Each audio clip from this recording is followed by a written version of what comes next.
Bismillah ar-Rahman ar-Rahim, alhamdulillah, salatu salam à Rasulillah, ma ba'd.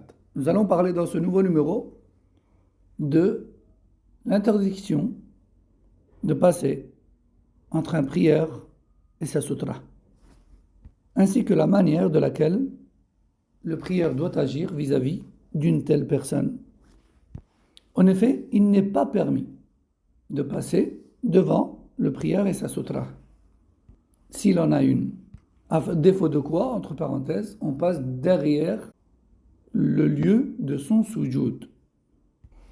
En effet, il est rapporté d'après Abu Juhaym radallahu anhu que le prophète sallallahu alayhi wa sallam a dit: si celui qui ose passer devant le prieur savait ce qu'il encourait, alors il préférerait attendre que celui-ci termine, quand bien même cela nécessiterait 40.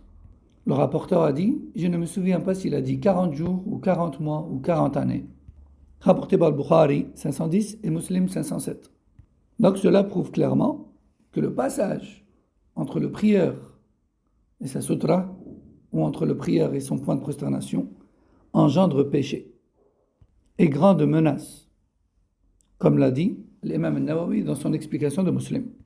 De plus, il est rapporté d'après Abu Sa'id al-Khudri, qu'Allah l'agrée, que le prophète sallam a dit: si l'un d'entre vous a placé devant lui une sutra en prière et qu'une personne tente de passer entre lui et elle, alors qu'il l'en empêche et qu'il le pousse, et qu'il lutte en cela, car c'est en réalité le démon qui le pousse à faire cela. Rapporté par le Bukhari 509 et Muslim 505.